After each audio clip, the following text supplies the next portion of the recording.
Thank you Jesus. అదేవిధంగా నా ఆత్మీయ తండ్రి గారు పాస్టర్ కరణ్ బాబు గారికి నా యొక్క వందనాలు తెలియజేస్తున్నా. మీ అందరికీ ప్రైజ్ తలాడండి. సంతోషంగా ఉన్నారా? ఓకే, సంతోషంగా ఉన్న వాళ్ళు కొంతమంది ఇటువైపు వచ్చేసేయండి. నవ్వుతూ సంతోషంగా ఇటువైపు వచ్చేసేయండి దయచేసి. Thank you Jesus. First lines మనం కూర్చోవడానికి ఇష్టపడాలండి. అన్నిట్లో ఫస్ట్ ఉండాలి మనము. ఓకే, ర్యాంకుల్లో ఫస్ట్ ఉండాలి, కూర్చోవడంలో కూడా ముందు ఉండాలి మనము. ఓకే, ఫ్యాన్ ఉన్నా లేకున్నా కూడా ఏసీలు ఉన్నాయి, పర్లేదు వచ్చేసేయండి. ఒకవేళ మీ పక్కకి ఏసీ లేకున్నా కూడా మీ చుట్టూ చాలా చల్లని వాతావరణం ఉంది. ఓకే, దేవునికి మహిమ. అదేవిధంగా ఈరోజు మన మధ్యలో శశికళ అమ్మగారు ఉన్నారు. వి వెల్కమ్ యూ అమ్మగారు. థ్యాంక్ యూ సో మచ్ మా మధ్యలో ఉన్నందుకు. ఒకసారి గట్టిగా చప్పట్లతో కొట్టొచ్చండి, ఆహ్వానం పలుకుదాము. Thank you Jesus. ఈ విధంగా మా మధ్యలో ఉమెన్స్ మీటింగ్లో దైవజనరాలు మనతో ఉండడం చాలా సంతోషకరమైన విషయం. వాళ్ళ మందిరంలో కూడా పరిచర్యలో కూడా ఉమెన్స్ స్త్రీల పరిచర్య చాలా గొప్పగా ప్రారంభించబడింది, అంచెలంచెలుగా ఎదుగుతూ ఉంది.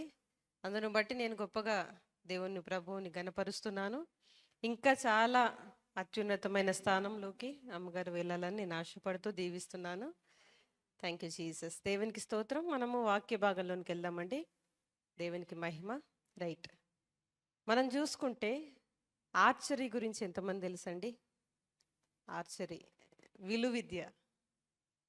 విలువిద్య అమ్మ, బాణం, విల్లు. ఓకే, విడమర్చి చెప్తే మీకు అర్థమవుతుంది కదా. విలువిద్య, బాణము, దాన్ని ఏమంటారు? విలు, బాణం. బాణం ఒకటే కదా, రైట్. ఆర్చరీ అని అంటారు అన్నమాట. ఒక స్పోర్ట్స్ ఉంటుంది, అది కూడా ఒక క్రీడ. మనము ఆర్చరీ గురించి డెప్త్లోకి వెళ్తే మీ అందరికీ తెలుసు, బాణం ఉంటుంది, దాన్ని వేయడానికి దాన్ని ఏమంటారు తెలుగులో? అమ్మా ఉంటుంది కదా. ఇంగ్లీష్ ఎంత అలవాటు అయిపోయింది అంటే తెలుగు మనం మర్చిపోయినాం కదా. రైట్, విలునే అంటారు. విలు, బాణం, అంతే కదా. ఓకే, రాంగ్ అయితే నేను తర్వాత చెప్తా, అమ్మ ఇది రాంగ్ అని చెప్పేస్తా. రైట్, కాబట్టి ఒక బాణం ఉంటుంది, విలు ఉంటుంది. మనము ఆ బాణాన్ని ఆ విలుతో ఏకం చేసి ఒక టార్గెట్ అనేది ఫిక్స్ చేస్తాం. దూరం నుంచి ఒక టార్గెట్ ఉంటుంది, ఒక బోర్డు ఉంటుంది. బోర్డులో చాలా రౌండ్లు ఉంటాయి. అన్ని రౌండ్లు మధ్యలో ఒక సెంటర్ పాయింట్ ఉంటుంది. ప్రతి ఒక్కరి క్రీడాకారిణి ఎవరైతే ఆ క్రీడను నేర్చుకుంటున్నారో వారి టార్గెట్ ఏంటంటే ఆ సెంటర్ పాయింట్కి టార్గెట్ పెడతారు. ఆ సెంటర్ పాయింట్కి వాళ్ళు టార్గెట్ పెట్టి ఆ బాణాన్ని విసిరినప్పుడు ఆ టార్గెట్లోకి రీచ్ అవ్వాలి. దాన్ని బట్టి మాకు పాయింట్స్ వస్తాయి, అంటే మాకు విక్టరీ వస్తుందని వాళ్ళ మైండ్లో ఫిక్స్ అయి ఉంటారు. అంటే వాళ్ళ టార్గెట్ ఏంటంటే ఆ సెంటర్ పాయింట్కి ఆ బాణాన్ని వేయాలి అని ఫిక్స్ అవుతారు. నేను అంటున్నా, మామూలుగా ఫోన్లో కూడా ఈ ఆర్చరీ గురించి గేమ్స్ ఉంటాయి, డౌన్లోడ్ చేసి పెట్టుకోండి. ఒకవేళ ఆడగలిగితే ట్రై చేయండి, తర్వాత మీరు ఆడాలనిపిస్తే ఆడండి, లేదంటే తీసేయండి, నాకు సంబంధం లేదు. ఓకే, వెళ్ళి మరి నేను చెప్పానని డౌన్లోడ్ చేసుకోకండి, ఆడమన్నదారని. అయితే కొన్ని గేమ్స్లో మనం చూస్తాం ఏంటంటే గాలిని అనుసరించి ఆ బాణాలు వెళ్ళి టార్గెట్ అవుతూ ఉంటాయి. చాలా డిఫరెంట్ టార్గెట్లు ఇస్తూ ఉంటారు. మా పిల్లలు ఆడుతుంటే నేను కూడా ట్రై చేశా.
ఒక మెయిన్ పాయింట్ ఒకటి తీసుకున్నా అంతే.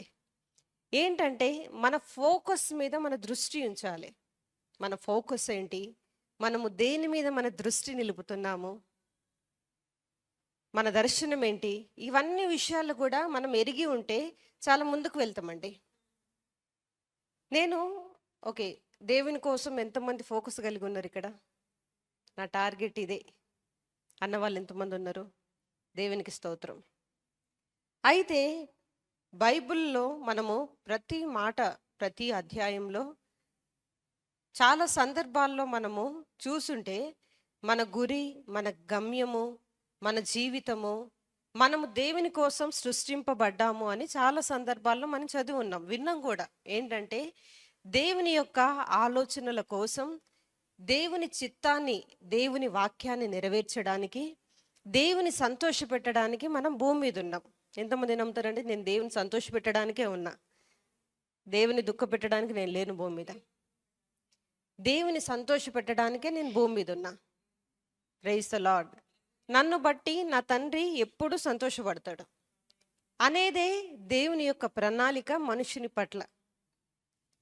కాబట్టి మన ఫోకస్, ప్రతి మనుషుని ఫోకస్ ఏమై ఉండాలంటే దేవుని పైనే మన ఫోకస్ అయి ఉండాలి. దేవునికి స్తోత్రం. రైట్. చాలా ఉన్నాయి, చాలా విషయాలు పరిశుద్ధాత్మ దేవుడు నాలో పెట్టడం జరిగింది. ఇవి పలు సందర్భాల్లోకి, ప్రతి విషయంలోకి, లోతైన విషయంలోకి దేవుడు మనల్ని నడిపించునుగాక. Thank you Jesus. మనం చూస్తే నేను చెప్పా కదా ఇందాక, ఒక బాణం విసిరాలంటే గాలి అనేది కంపల్సరీ వస్తుంది, గాలి రాకుండా ఉండదు. లేదు గాలి రాకూడదు. నేను బాణం విసిరినప్పుడు డైరెక్ట్ వెళ్ళి ఆ టార్గెట్కే తాకాలి, గాలి విసిరకూడదు, ఏ పరిస్థితులు అగేన్స్ట్గా రాకూడదు, నేను నా ఫోకస్కి అని అంటే ఇక్కడ కుదరదు. నేను ఒక మాట అంట, ఏంటంటే ఫోకస్ ఉన్న వాళ్ళకి డిస్ట్రాక్షన్స్ వస్తాయి. అర్థమైందా ఏం చెప్పినా? ఇప్పుడు ఒక విషయం మీద దృష్టి నిలిపినప్పుడే డిస్ట్రాక్షన్స్, అంటే ఆ దృష్టిని తొలగించడానికి పలు విషయాలు అడ్డం వస్తాయి.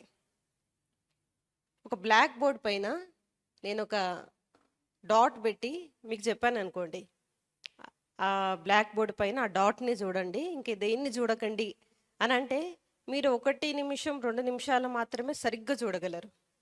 దాని తర్వాత ఆ వైట్ బోర్డ్ పైన బ్లాక్ డాట్ ఒకటే ఉంటుంది. ఒక 2-3 నిమిషాల తర్వాత ఒక్క బ్లాక్ పాయింట్ కాదండి, నేను పెట్టిన పాయింట్ కాదు, చాలా పాయింట్లు కనిపిస్తాయి మీకు. మీకు అర్థమైందా నేనేం చెప్పాలనుకుంటున్నాను? ఫర్ ఎగ్జాంపుల్, మనం బైబిల్ చదువుతుంటే చాలామంది కంప్లైంట్ ఇస్తారు. ఏంటంటే, అమ్మ మేము బైబిల్ ఈ చాప్టర్ అంతా కంప్లీట్ చేయాలని మేము అనుకున్నాము, కానీ మాకు నిద్ర వస్తుందమ్మా, మాకు ఫోన్ కాల్స్ వస్తున్నాయి, అప్పుడే మాకు ఏదో విషయాలు గుర్తుకొస్తున్నాయి. ఇవన్నీ డిస్ట్రాక్షన్స్. నువ్వు బైబిల్ చదివితేనే వస్తుంది, బయట నువ్వు టీవీ చూస్తుంటే ఏవి రావు డిస్ట్రాక్షన్స్. ఎవరికైతే దేవుని పట్ల ప్రేమ, దేవుని యొక్క గొప్ప సంగతుల గురించి ఫోకస్ కలిగి ఉంటారో వారికి మాత్రమే డిస్ట్రాక్షన్స్ వస్తాయి. అంటే మీ దృష్టిని మరలించే పరిస్థితులు ఎదురైతూ ఉంటాయి. ఫర్ ఎగ్జాంపుల్ నేను మీకు చెప్తున్నా, మనము న్యాయాధిపతుల గ్రంథంలో 3 చెట్ల గురించి మనం చూస్తాం. ఏం చెట్లండి? ఒలీవ చెట్టు, ద్రాక్ష చెట్టు, అంజూరపు చెట్టు. ఈ 3 చెట్ల గురించి మనం చదువుతాం న్యాయాధిపతుల గ్రంథంలో. అయితే దేవుడు కూడా కొన్ని వాటితో తనను పోల్చుకున్నట్లు మనం గమనిస్తాం. ద్రాక్ష చెట్టుతో, అంజూరపు చెట్టుతో దేవుడు పోల్చుకోవడం మనం చూస్తాం, మనం గమనిస్తాం. ఇంకొక విషయంలో పక్షిరాజులాగా కూడా దేవుడు తనను తాను పోల్చుకోవడం జరిగింది. అక్కడ ఈ 3 చెట్ల గురించి మనం చదివినప్పుడు చెట్లన్నీ కలిసి వెళ్ళి అడిగాయంట, ఏంటంటే నీవు మా మీద రాజుగా ఉండు, మమ్మల్ని ఏలు అని ఈ 3 చెట్ల దగ్గరికి వెళ్ళి అడగడం జరిగింది. ప్రతి చెట్టు దగ్గరికి వెళ్ళి ఈ చెట్లన్నీ అడిగినప్పుడు ఆ చెట్లు చెప్పిన సమాధానం ఏంటి తెలుసా? మనుష్యులని, దేవుణ్ణి సంతోషపెట్టే గుణం మాలో ఉంది. అంటే మాకొక పనుంది. ఆ పనిని పక్కకు పెట్టి దేవుని సంతోషపెట్టడం, మనుషులను సంతోషపెట్టడం, మాలో నుంచి మంచి పనులు బయటికి వెళ్ళడం పక్కన పెట్టి, చెట్ల మీద మీ మీద రాజుగా ఉండి ఇటు అటు ఊగడము మాకు ఇష్టం లేదని చెప్పడం జరిగింది. వాక్యంలో ఉంది ఏంటంటే, ఉన్న వాటికే ఇస్తా అన్నాడు దేవుడు. లేని వారి దగ్గర నుంచి తీసి ఉన్నవాడికి ఇస్తా అని చెప్పడం జరిగింది. అంటే నువ్వు చేయగలిగితే నీ దగ్గరకు వస్తాయి అన్నీ. నువ్వు చేయలేకపోతే నీ దగ్గర నుంచి తీసివేయబడతాయి. నీవు దేవుని పనిలో చాలా బిజీగా ఉంటేనే నీకు అన్ని ఛాలెంజెస్ వస్తాయి, డిస్ట్రాక్షన్స్, నీ దృష్టి మలిపించే పనులు నీ దగ్గరకు వస్తాయి. ఎందుకు? నీ ఫోకస్ నుండి తప్పించాలని. బట్ నేను అంటున్నా, ఆ గాలి సహాయంతో ఆ బాణం టార్గెట్ ఎలా రీచ్ అవుతుందో, మీ యొక్క జ్ఞానంతో, దేవుడిచ్చినటువంటి వాక్యం అనే జ్ఞానంతో ప్రతి పరిస్థితిని మీకు అనుగుణంగా మార్చుకొని ఆ టార్గెట్కి రీచ్ అవ్వాలి.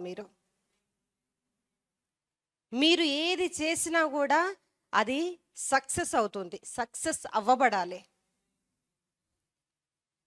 మీరు ఏది చేసినా, మీరు ఏది పలికినా, మీరు ఏది తలంచినా, ఈవెందో మీరు ఆలోచించినా కూడా అది విజయవంతంగానే సాక్షిరూపకంగా దాల్చాలి. నేను ఆలోచిస్తున్నానండి, చాలు మీ ఆలోచనలే గొప్ప విజయం తీసుకొని వస్తుంది. నేను స్టార్ట్ చేశానండి, నేను పనులు చేస్తున్నా. మీ పనులే మీ విజయానికి సహాయం తెచ్చిపెడతాయి. Praise the Lord. ఈ 3 చెట్లన్నిటి గురించి మీరు ఇంటికి వెళ్ళి చదివితే ఆ చెట్లు అవే చెప్పాయి, మాకు పనులు ఉన్నాయి, మాకు ఫోకస్ ఉంది, మాకు ఒక గురి ఉంది, మాకు ఒక గమ్యం ఉంది, మాకు దేవుడు పెట్టినటువంటి ఒక దర్శనం ఉంది.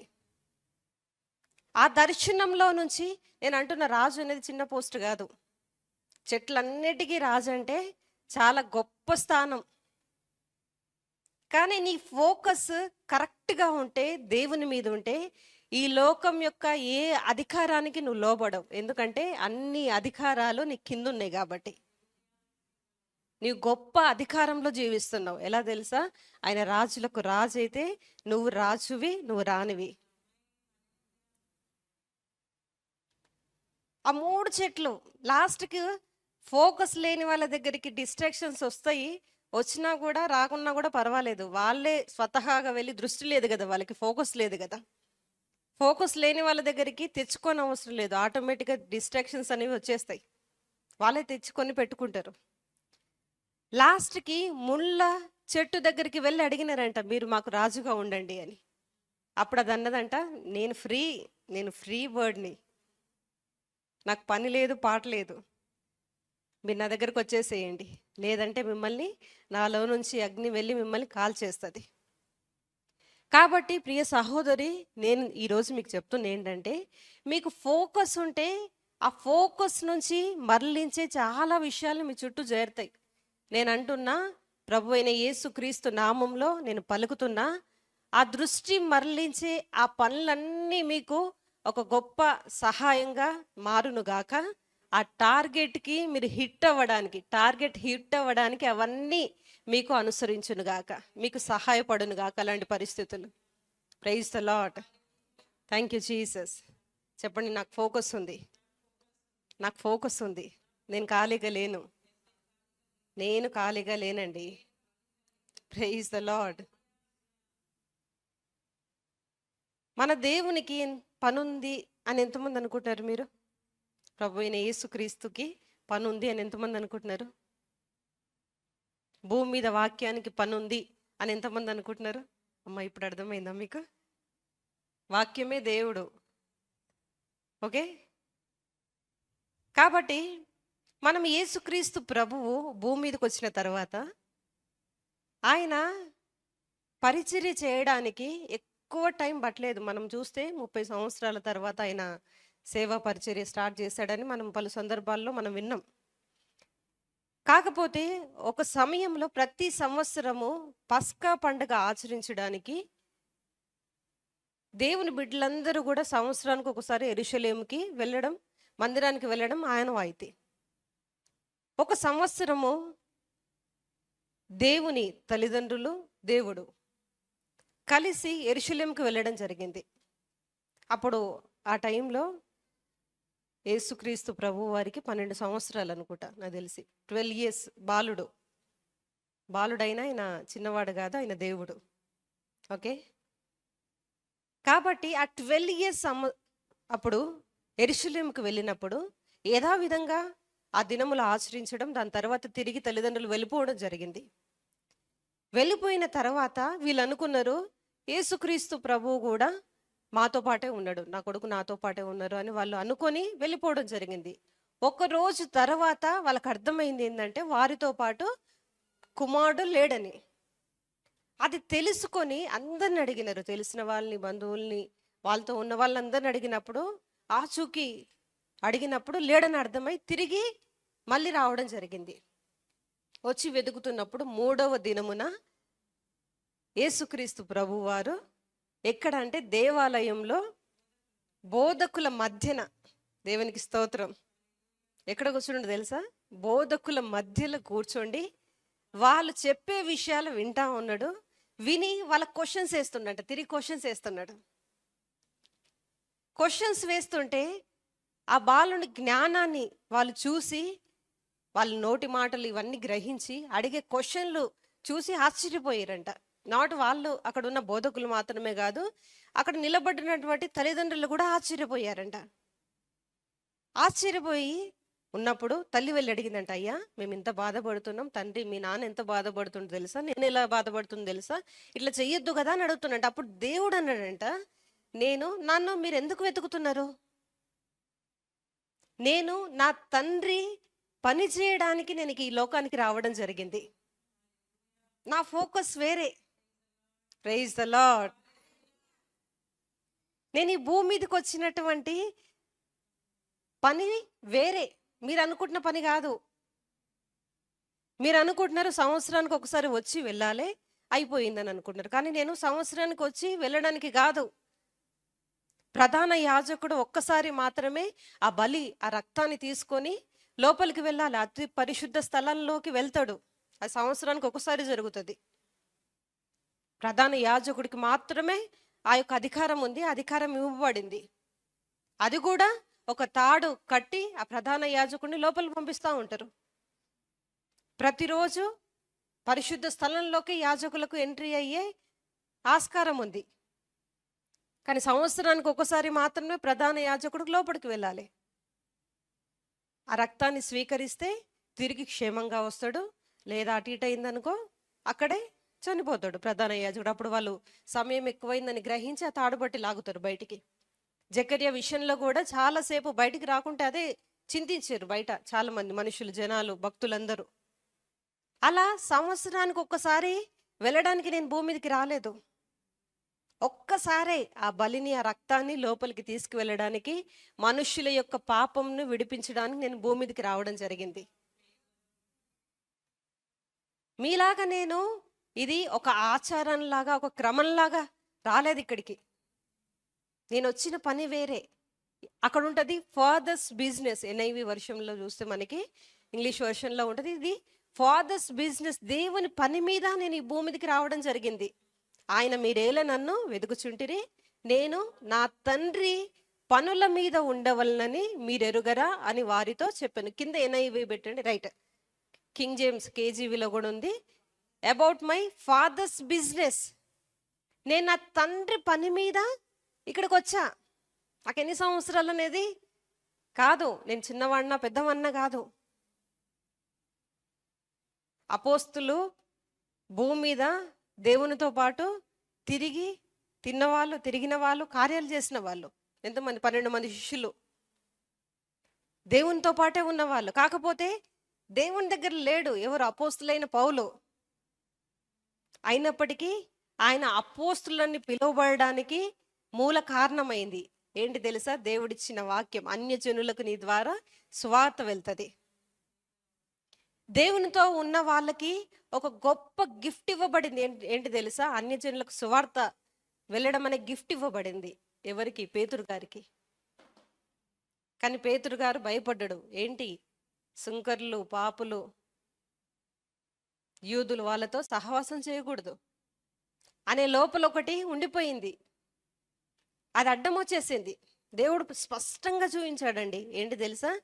దుప్పటితో 4 చెంగులు పట్టుకొని కింద సకల చతుష్పాద జంతువులని చంపి నువ్వు తిను. అయ్యో, నేను అపవిత్రమైనది తినకూడదు ప్రభువా, నేను పవిత్రపరిచింది నువ్వు అపవిత్రం అనకూడదు, అందరినీ నేను ప్రేమిస్తున్నా. ఓకే, నాకు అర్థమైంది ప్రభువా, నేను వెళ్తా, నేను సువార్త ప్రకటిస్తా. వెళ్ళిండు, సువార్త ప్రకటించిండు. అన్యజనుల మీద పరిశుద్ధాత్మ దిగడము, వారందరూ అన్య భాషలతో మాట్లాడడము, పరిశుద్ధాత్మతో నింపబడము, ఇలాంటి గొప్ప క్రియ ఆయన ద్వారా జరిగింది. కళ్ళతో చూశాడు. అసాధ్యమైనది కళ్ళతో చూశాడు. ఏంటంటే అన్యజనుల మీదకి కూడా పరిశుద్ధాత్ముడు దిగి వస్తాడా అనే క్వశ్చన్కి ఆన్సర్ దొరికింది ఆయనకి. ఎలా? తను చెప్పినటువంటి వాక్యం ద్వారానే, తనలో ఉన్న పరిశుద్ధాత్మ దేవుని యొక్క బోధ ద్వారానే తనకు బయలుపరచబడింది. ఏంటి? దేవుడు అందరినీ ప్రేమిస్తున్నాడు. నాటు యూదులని, భూమి మీద ఉన్న ప్రతి మనిషిని దేవుడు ప్రేమిస్తున్నాడు అనే విషయం అర్థమైంది. బట్ ఒక టైం వచ్చింది, వారితో పాటు భోజనాన్ని కూర్చున్నప్పుడు మిగతా శిష్యులు వచ్చినప్పుడు లేచి అభ్యంతరపడిండంట. అయ్యో, నన్ను చూస్తే ఏమనుకుంటారో, నా బంధువులు ఏమనుకుంటారో, నా కులం వారు ఏమనుకుంటారో, నా చూస్తున్న వాళ్ళు ఏమనుకుంటారో, ఆ కులం వాళ్ళని పెళ్లి చేసుకున్నావా నువ్వు, నీకు బుద్ధి ఉందా అని అంటారేమో. అమ్మో లేదండి, ప్రొఫైల్ ఇస్తారు నాకు పెళ్ళికి, మ్యారేజ్కి. కంపల్సరీ క్యాస్ట్ అని ఉంటుంది, ఒక చెత్త ఉంటుంది, అది పెడతారు. నేను అంటున్నా మీకు దెబ్బలు పడతాయి, పప్ప చూసిరి అనుకో మీ పని అయితే ఫస్ట్ అది తీసేసేయండి అని చెప్తాను నేను.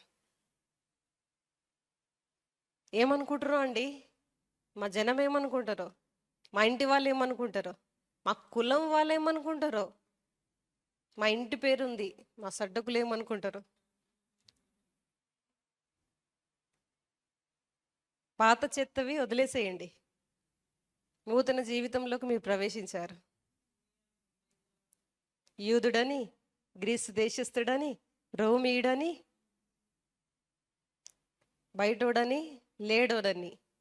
బయట అంటే వేరే దేశం, ఇక్కడ ఇండియా, ఏది లేదు. క్రీస్తులో మనమందరము కుమారులం, కుమార్తెలై ఉన్నాము. కుమార్తెలు అనే మాట తీసేస్తాం, మనం అందరం కుమారులం. ఎందుకంటే క్రీస్తునందు స్త్రీ పురుష భేదం లేదు కాబట్టి. దేవునికి స్తోత్రం కలుగును గాక. Thank you Jesus. ఏమనుకుంటారో అభ్యంతరపడ్డాడంట. కానీ దేవుడు అపోస్తులైన పౌలుకి ఆ ఆ యొక్క గిఫ్ట్ని, నేను గిఫ్ట్ అంటండి, ఎందుకంటే ఈరోజు మీరు నేను క్రొత్త నిబంధనకు ఎవరైతే వారసులుగా ఉన్నారో, అంటే మొత్తం టోటల్ ప్రపంచానికి మనం వారసులము, కాకపోతే క్రొత్త నిబంధన ద్వారా రక్షింపబడిన వాళ్ళం మనం.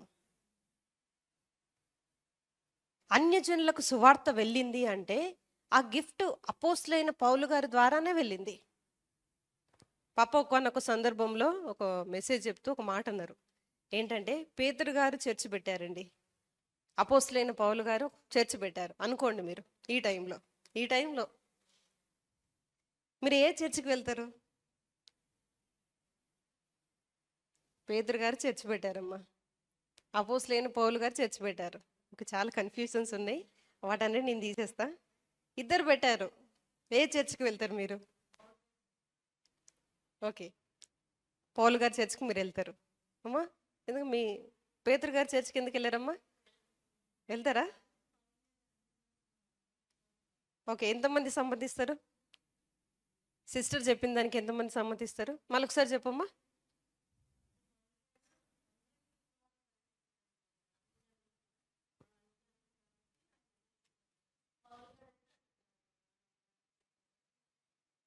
ఓకే, మళ్ళీ ఒకసారి చెప్పమ్మా.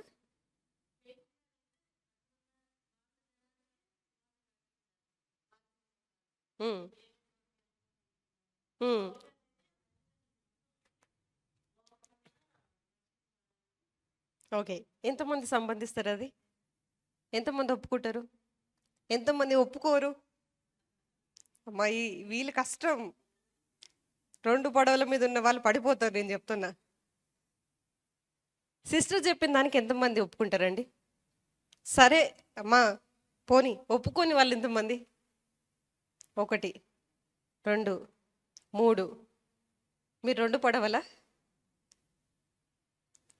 మళ్ళీ చెప్తున్నా, ఒప్పుకునే వాళ్ళు ఎంతమంది? ఒప్పుకోని వాళ్ళు ఎంతమంది? 1. చేతులు దిగిపోయినాయి. మళ్ళీ చెప్తున్నా, మీరందరూ దేనికో దానికి సమ్మతిస్తేనే ముందుకు వెళ్తా, లేదంటే నేను ఇక్కడే ఆగిపోతా. మళ్ళీ చెప్తున్నా, ఎంతమంది ఒప్పుకుంటారు? 1, 2, 3, 4. 1, 2, 3, 4, 5, 6, 7, 8, 9, 10. ఎంతమంది ఒప్పుకోరు? ఓకే, నాకు మొత్తం రాలేదు, ఒక్కరు మాత్రమే ఒప్పుకోలేదు. మిగతా వాళ్ళందరూ ఒప్పుకోవాలి కదా, మిగతా వాళ్ళందరూ చేతులు ఎత్తలేదు.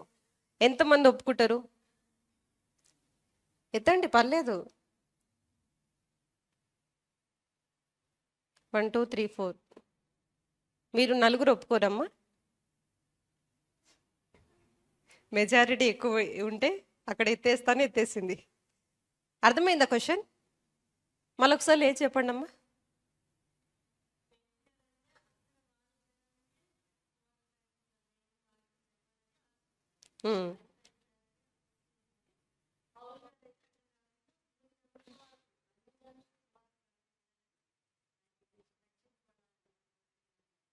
రైట్. యూదులకు ప్రకటించలేదా అపోస్తలుడైన పౌలు గారు? Okay, okay, right. ఎంతమంది ఒప్పుకుంటారు? ఎంతమంది ఒప్పుకుంటారు? ఎంతమంది ఒప్పుకుంటారు? తగ్గిపోయినాయి, చేతులు తగ్గిపోయినాయి.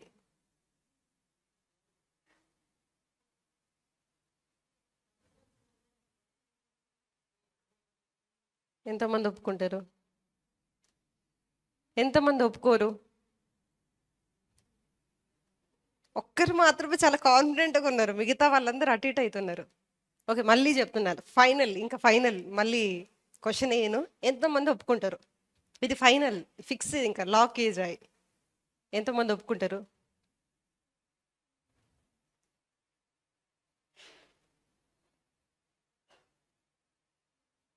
ఓకే, మీరు ఒప్పుకోరమ్మా? వెనకాల సుమలతమ్మ. రైట్. ఓకే, 3 మెంబర్స్ ఒప్పుకోలేదు. ఓకే, మీరు ఎందుకు ఒప్పుకోరమ్మా? మేరీ నవీనమ్మ. ఉమ్, ఉమ్,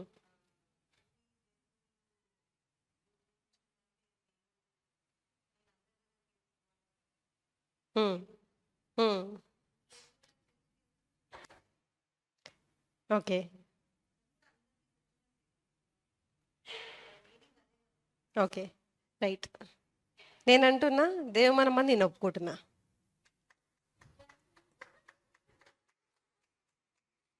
మేరీ నవీనమ్మ కూడా చెప్పింది కరెక్టే, కరెక్టే. కాకపోతే దేవుడిచ్చిన ఆ ఛాన్స్ని ఉపయోగించుకోలేకపోయిండు పేతురు గారు. ఇప్పుడు మీరు లిటరల్గా ఆలోచించండి, పేతురు గారి సంఘం, అపోస్తలుడైన పౌలు గారి సంఘం ఉంటే, పేతురు గారు వారి యొక్క సహోదరులు ఎవరైతే ఉన్నారో యూదులను చూసి వ్యసనపడిండు అన్యజనుల దగ్గర ఉండడానికి. లేచి నిలబడ్డాడు. ఒక పత్రికలో మెన్షన్ చేసిండు ఏంటంటే, అపోస్తలుడైన పౌలు గారు కరెక్ట్ అని మెన్షన్ చేశారు. అది నేను చేయలేకపోయినా అని మెన్షన్ చేసినారు. కాబట్టి అపోస్తలుడైన పౌలు గారు ఫస్ట్ యూదులకి వెళ్ళి సువార్త ప్రకటించడం జరిగింది. వాళ్ళు ఒప్పుకోలేదు, వాళ్ళు సమ్మతించలేదు, వాళ్ళు తీసుకోలేదు. అప్పుడు ఆయన దేవుని ద్వారా అన్ని జనులకు సువార్త తీసుకెళ్ళడం జరిగింది. నేను ఈ చర్చికి వెళ్ళండి, ఆ చర్చికి వెళ్ళండి అని అనట్లేదు. ఇప్పుడు అయినా పేతురు గారు వచ్చి చర్చ పెట్టరు, అపోస్తలుడైన పౌలు గారు వచ్చి చర్చ పెట్టరు. నార్మల్ విషయం మీకు చెప్తున్నా. ఏంటంటే, అన్య జనులకు సువార్త అపోస్తలుడైన పౌలు గారి ద్వారానే వచ్చింది. అపోస్తలు గారైన పౌలు గారు రాసిన పత్రికలే సంఘాలకు క్షేమాన్ని, అభివృద్ధిని తీసుకొని వస్తుంది. ఇప్పుడు మనం చదువుతున్న ఈ పత్రికలన్నీ కూడా సంఘాలకు అపోస్తులైన పౌలు గారు పరిశుద్ధాత్మ ద్వారా రాసి పంపించడం జరిగింది. ఇది మనుష్యుల ఇచ్చలో నుంచి రాలేదు, పరిశుద్ధాత్మ ద్వారా లేఖనాలుగా మన ముందు ఉండడం జరిగింది. నేనంటున్నా ఇంకా చాలా పత్రికలు ఉన్నాయమ్మా, తెలుసా మీకు? అవన్నీ దేవుడు ఈ బైబిల్లో ఉంచడానికి ఆమోదించలేదు. మన మధ్య మధ్యలో చూస్తాము, ఈ పత్రిక ద్వారా వారికి పంపించడం జరిగింది అని అంటాం, కానీ ఆ పత్రికలు ఉండవు అక్కడ. కాబట్టి అపోస్తులైన పౌలు గారి ద్వారా అన్ని జనులకు సువార్త వచ్చింది. వాస్తవానికి మీరు అన్నట్లు ఈ టైంలో పేతురు గారు మందిరం పెడితే మీరు వెళ్ళినా కూడా వాళ్ళు మిమ్మల్ని యాక్సెప్ట్ చేయరు, అప్పుడున్న ఆలోచన ప్రకారం, వాళ్ళ పద్ధతుల ప్రకారం. దేవుడు లాస్ట్ వీక్ నేను చెప్పా ఏంటంటే, సుంకరి ట్యాక్స్ కలెక్టర్ పొట్టి చక్కయ్య దగ్గరికి దేవుడు వెళ్తే వాళ్ళు అనుకోలేదా? పాపుల దగ్గరికి దేవుడు వెళ్ళి సహవాసం చేస్తున్నాడు, వారింటికి వెళ్ళి భోజనం చేస్తున్నాడు అని వ్యసన పడలేదా? సుంకర్లతో పాపవులతో ఈయన ఉంటున్నాడు, వీళ్ళని దగ్గర రాణిస్తున్నాడు అని చాలాసార్లు క్వశ్చన్ వేయబడ్డాయి. అప్పుడు దేవుడు అన్నాడు, నశించిన గొర్రెల యొద్దకే మనుష్య కుమారుడు పంపబడ్డాడు. రోగులకు వైద్యుడు అవసరం లేదు, వైద్యుడు అవసరం ఆరోగ్యవంతులకు కాదని అన్నాడు. Praise the Lord. చాలా కష్టంగా అనిపిస్తుంది కానీ ఇది సత్యం అమ్మా, ఇది సత్యం. అపోస్తులైన పౌలు గారు అన్నారు కొలొస్సీయులకు రాసిన పత్రికలో, పైనున్న వాటినే వెతుకుడి, భూ సంబంధమైన వాటి మీద మనస్సు పెట్టకుడి. అసలు పైనున్నవేంటివి, కిందున్నవేంటివి? ఇప్పుడు చెప్పండి అమ్మ నాకు, పైనున్న వాటిని మనసు పెట్టండి అని అంటే దేని గురించి మనసు పెట్టాలి మనము?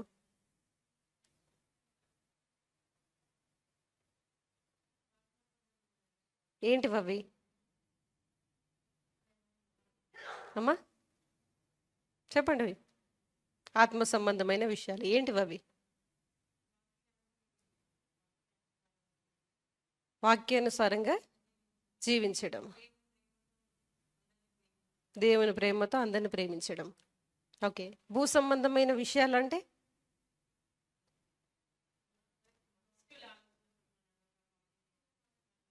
దుష్టుల ఆలోచన చెప్పున్నాడు. ఒక ఏంటి శరీర విషయాలు? అబద్ధాలు, వాక్యాన్ని అనుసరించకపోవడము. ఓకే, సమ్మతిస్తారా మీరు వాటిని? ఇలాంటి క్వశ్చన్లు చాలా వేస్తాను నేను. ఓకే, క్వశ్చన్స్ ఎక్కువ వేస్తా, ఆన్సర్స్ కూడా మీ దగ్గర నుంచి వచ్చేస్తాయి. మీరు సమ్మతిస్తారమ్మా వీటికి? గ్రూప్ ఏ సమ్మతిస్తారా? టీమ్ గ్రూప్ ఏ చాలా మంది ఉన్నారు, గ్రూప్ బి తక్కువ ఉన్నారు. చెప్పండి. పైనున్న వాటి మీదనే మనస్సు నుంచిడే అన్నాడు కదా, ఏంటివి అవి? నాకు తెలియక అడుగుతున్నా, నేర్చుకోవాలని. ఈరోజు మీ దగ్గర నుంచి పరిశుద్ధాత్మ దేవుడు నాతో మాట్లాడి నాకు నేర్పిస్తాడు. నాకే కాదు, చూస్తున్న వాళ్ళందరూ కూడా దేవుడు నేర్పిస్తాడు. ఓకే, ఎందుకంటే ప్రతి ఒక్కరిలో నేను ఆలోచించే విధానం వేరే ఉంటుంది, నేను దేవుని తెలుసుకునే విధానం వేరే ఉంటుంది, మీరు దేవుని తెలుసుకునే విధానం వేరే ఉంటుంది. పేతురు గారికి దేవుడు కీస్ ఇచ్చారు, తాళపు చెవులు ఇచ్చారు కదా. ఈ బండ మీద నా సంఘాన్ని కడతా అంటే క్రీస్తు మీద, నాట్ పేతురు గారి మీద కాదు, క్రీస్తు మీద సంఘాన్ని కడతా, ఆ తాళపు చెవులు నీకు ఇస్తా అన్నాడు కదా పేతురు గారితో.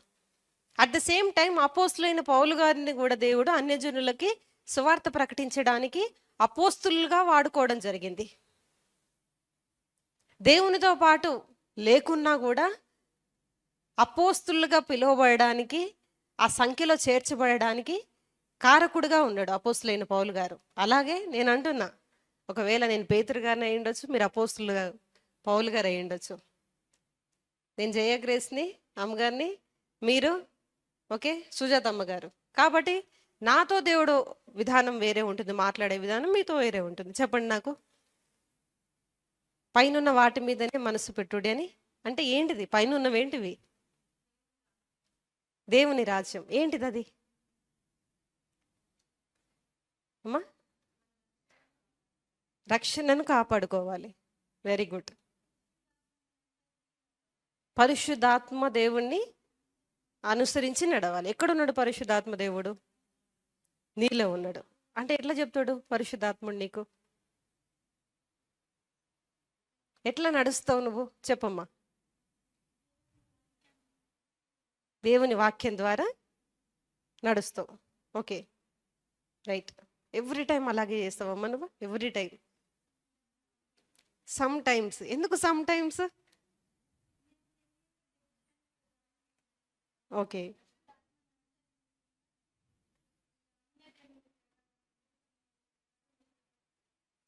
ఓకే,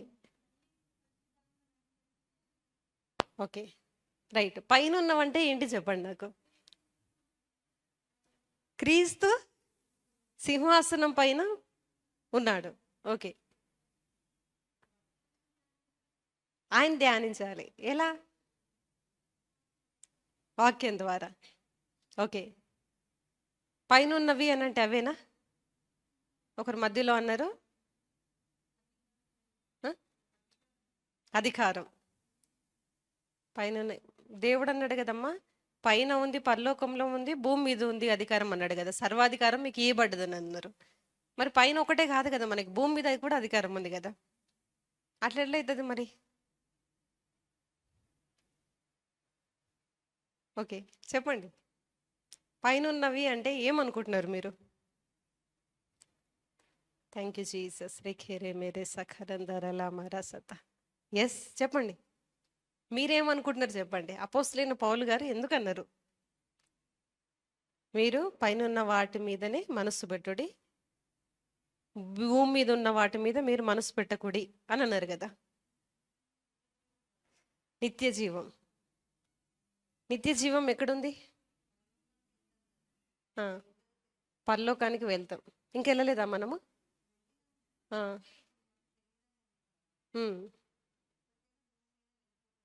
ఓకే,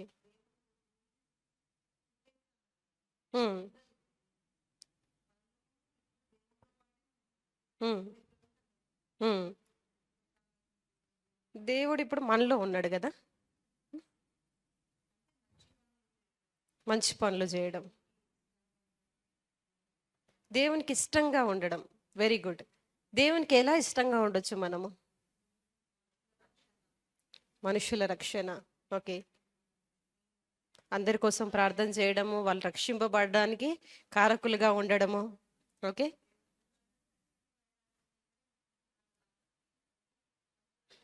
కొంచెం గట్టిగా చెప్పండి అమ్మా, కొంచెం గట్టిగా. ఇంట్లో మనం అరుస్తాం కదా, అలా గట్టిగా మాట్లాడతాం కదా. ఇప్పుడు చిన్న మాట్లాడుకుని ఇంట్లో మీ ఇంట్లో ఎలా మాట్లాడతారో అలాగే మాట్లాడండి, ఎందుకంటే ఇది మన ఇల్లు. ఓకే,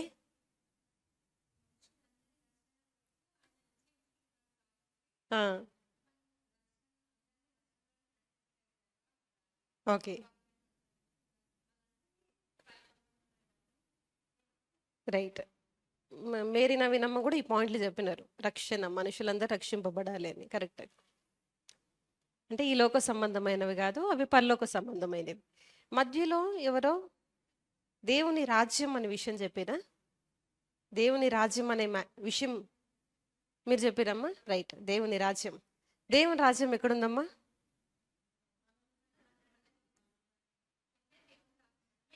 ఇక్కడే ఉందా దేవుని రాజ్యం? ఇప్పుడు ఇక్కడ 4 గోడల మధ్యలోనే దేవుని రాజ్యం ఉందా? మనలోనే ఉంది. మనలోనే ఉందా దేవుని రాజ్యం? మొత్తం అంటే ఎక్కడ? మీ ఇంట్లో హైత్ నగర్లో ఉందా? భూమి మీద, భూమి అంతంతట మాత్రమే ఉందా దేవుని రాజ్యం? Right, excellent, very good. దేవుని రాజ్యం అనేది పరలోకం. అంటే మనం ముందు ఎవరైతే భక్తులు ఉన్నారో వారు, మనము, రాబోయే వాళ్ళందరం కలిసి దేవుని రాజ్యంగా పిలువబడ్డాం మనము. Praise the lord. ఓకే, భూ సంబంధమైనవి అంటే పైన వాటిని వెతుకుని అందాం కదా. భూ సంబంధమైనవి అంటే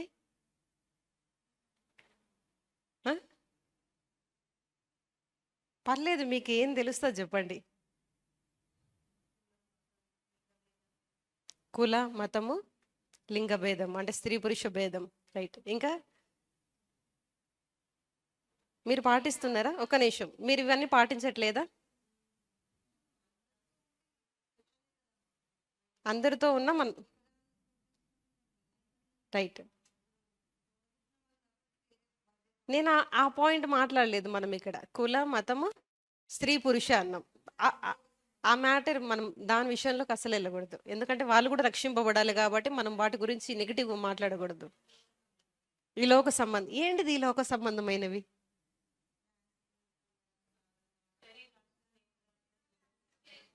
ఓకే. ఏంటిది శరీరాశ? నేను నేర్చుకోవాలనుకుంటున్నమ్మా. నాట్ మీ అందరికి నవ్వు వస్తుంది కానీ మనం నేర్చుకుంటున్నాం. గమనిస్తున్నారా? గమనించట్లేదా? నేర్చుకుంటున్నాం. మీరు చెప్పే ఆన్సర్లోనే నేను క్వశ్చన్ వేస్తున్నా, మళ్ళీ ఆన్సర్కి వెళ్తున్నాం. మనము మూలల్లోకి వెళ్తున్నాం. ఏంటిది శరీరాశ?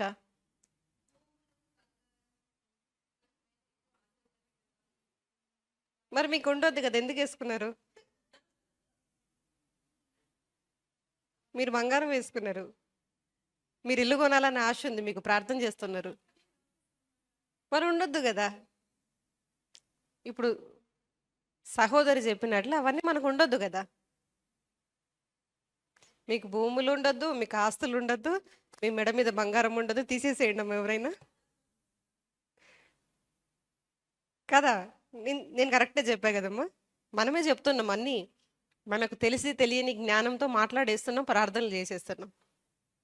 ఓకే. ఇంకా నువ్వు ఇంకేమన్నావమ్మా? శరీరాశ, నేత్రాశ, జీవపుటంబము.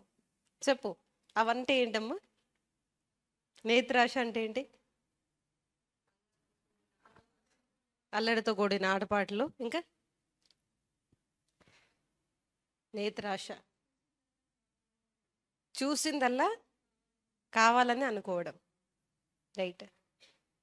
పప్ప అంటుంటారు, ఏదైనా మంచి బిల్డింగ్ నీకు నచ్చితే వెళ్ళి చేయి పెట్టి ప్రార్థన చేయి, నీకు కూడా వచ్చేస్తుంది అంటున్నారు. అది రాంగా? చెడ్డవి కూడా అంటే మంచివి చూసి కావాలని అనుకోవచ్చు, తప్పులేదు. మరి నేత్రాశ అని ఎందుకు అంటున్నావు?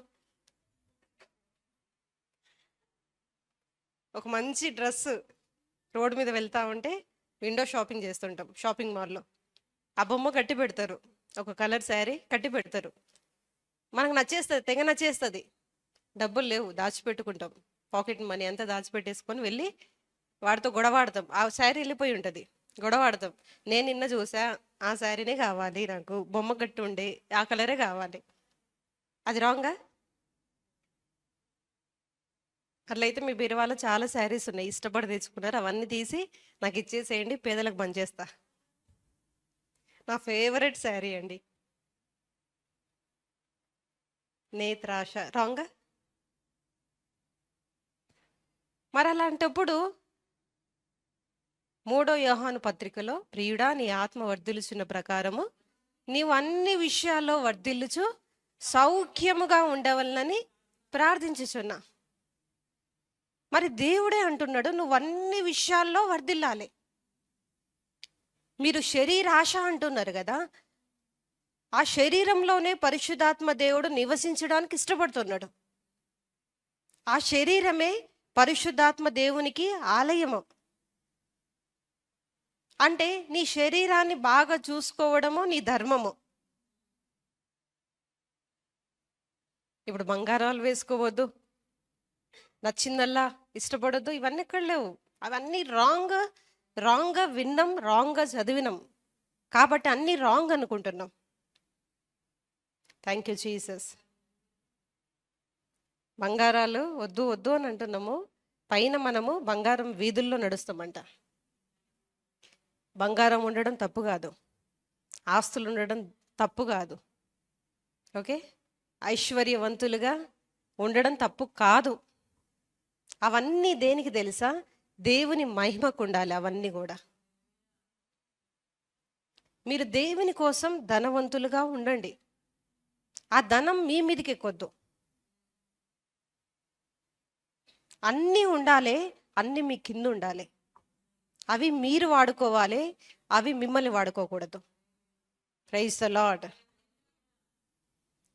అవన్నీ కూడా దేనికోసం ఉండాలంటే దేవుని రాజ్య వ్యాప్తి కోసం ఉండాలి. పన్నబాకి కూడా చాలా పొలాలు ఉండే, అందరితో పాటు అమ్మినడు, తీసుకొచ్చి మొత్తం అపోస్తుల పాదముల యొద్ద పెట్టడం జరిగింది. ఎందుకోసం? దేవుని సువార్త కోసం. దేవునికి స్తోత్రం.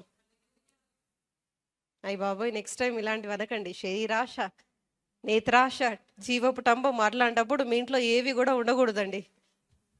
మీ షెల్ఫ్ల్లో పెట్టుకుంటారు చాలా షోకేస్వి, ఎక్కడెక్కడి నుంచో తెచ్చి పెట్టుకుంటారు, ఫ్లవర్ పాట్లు తెచ్చుకుంటారు. మాకు చాలా నచ్చిందండి, ఇదైతే బాగుంటుంది అనుకున్నామండి, అందుకే తెచ్చి పెట్టుకున్నామండి. తప్పండి, అది నేత్రాశ అండి, తీసి పడేసేయండి. ఎవరో వేసుకున్న చైన్ చూస్తాం మనము, అది చూసి మన వారిని ఒప్పించి కష్టమో నష్టమో డబ్బులు జమ చేసుకొని తెచ్చుకుంటాం. మరి అది ఉండొద్దండి, తీసి పడేసేయండి. ఓకే. అపోస్తులైన పౌలు గారు చెప్తున్న విషయం చాలామంది చాలా ఆన్సర్లు చెప్పారు, మంచి ఆన్సర్లు చెప్పారండి. అట్ ద సేమ్ టైం మీకు నచ్చిన ఆన్సర్లు కూడా బయటకు వచ్చాయి. అంటే మీరు అనుకుంటున్న ఆన్సర్స్ దేవునికి ఇష్టమైన ఆన్సర్స్ కావు, వాక్యపు సత్యాలు కాదు. అది వాక్యం అనుకుంటున్నారు మీరు, కానీ వాక్యంలో వచ్చిన సత్యాలు కావు అవి. ఎలా అంటే మత్తయి సువార్తలోనే చూస్తాం, ఎక్కడెక్కడో మీరు వెళ్ళినారు. ఏంటంటే మొదట నా నీతిని రాజ్యాన్ని వెతుకుడి. మీరు చెప్పారు, దేవుని రాజ్యం గురించి చెప్పారు, దేవునికి స్తోత్రం. ఫస్ట్ కింగ్డమ్, గాడ్ కింగ్డమ్, దేవుని నీతి, దేవుని రాజ్యం, ఇవి మనకు మొదట ఇంపార్టెన్స్ అయి ఉండాలి. అవి వద్దని లేదు. వెంటనే అన్న విషయం ఏంటంటే ఏమి తిందుమో, ఏమి త్రాగుదమో, ఏమి ధరించుకుందామో, వీటన్నిటి గురించి మీరు చింతపడకూడి. ఇవి బయటున్న వాళ్ళు ఆలోచిస్తారు వీటి గురించి, కానీ బయటున్న వాళ్ళు కాదు మీరు. మీరు ప్రత్యేకించబడిన వాళ్ళు. దేవునికి స్తోత్రం. మీరు అందరిలాగా కాదు, మీరు కొందరిలాగా. మొదట ఆయన నీతిని, ఆయన రాజ్యాన్ని వెతుకుటే మీకు ఏం కావాలో, మీరు ఏమేమి అనుకుంటున్నారో, మీరేం ఆశపడుతున్నారో అవన్నీ కూడా మీకు వచ్చేస్తాయి. మీరు అనుకుంటారు మీ పిల్లలు ఇలా ఉండాలి, కానీ మీరు ఆలోచనల కంటే, మనుషుల ఆలోచనల కంటే దేవుని ఆలోచనలు చాలా గొప్పవైనవి, ఉన్నతమైనవండి.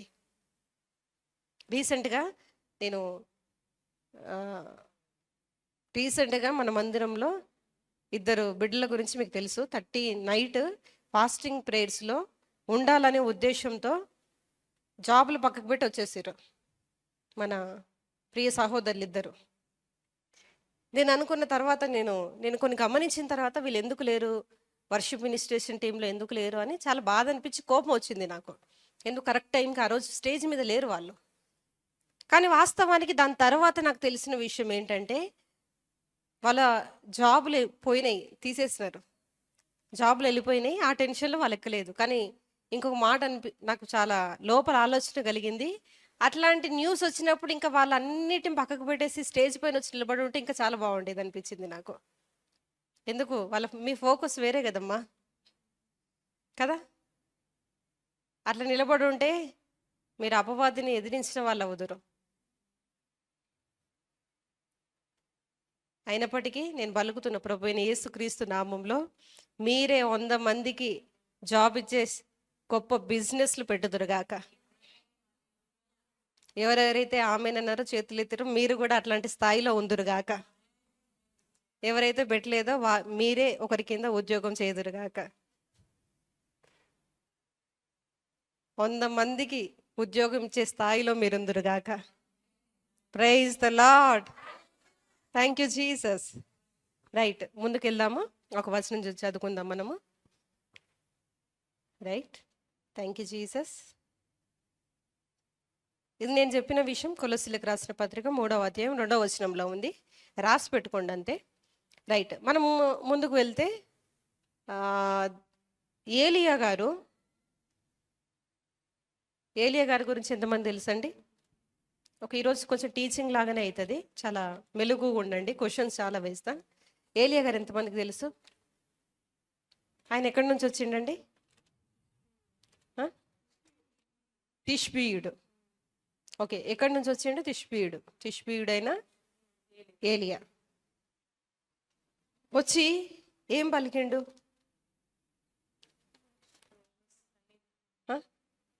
ఏం పలికిండు? వర్షం పడకూడదు. ఎన్ని రోజులు పడకూడదు? 3.5 సంవత్సరాల వర్షం పడకూడదని పలికిండు. ఈ వర్షం పలికిన వ్యక్తి తర్వాత చాలా కార్యాలు జరిగినాయి. ఒకానొక టైంలో వెళ్ళిపోయి మరణాపేక్ష కలిగి ఇంక నేను చచ్చిపోతా అనుకున్న రోజు దేవుడు ఏలియాతో మాట్లాడడం జరిగింది. మాట్లాడినప్పుడు దేవుడు 3 అభిషేకించమని చెప్పారు. ఎంతమంది తెలుసు? 3 అభిషేకించయ్యా, నువ్వు వెళ్ళి లేచి 3 అభిషేకించు. ఏలియా అంటున్నాడు, ఎవ్రీ టైం అంటున్నాడు ఏంటంటే, నేను ఒక్కడనే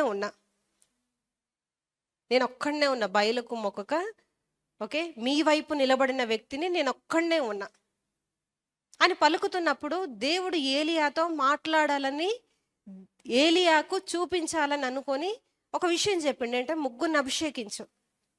దాంట్లో హజాయేలు, యోహు, ఇంకా ఎలీషా. చెప్పండి పేరు. హజాయేలు, యోహు, ఎలీషా. హజాయాలు సిరియన్ల దేశానికి రాజు కావడానికి, కరెక్టేనా?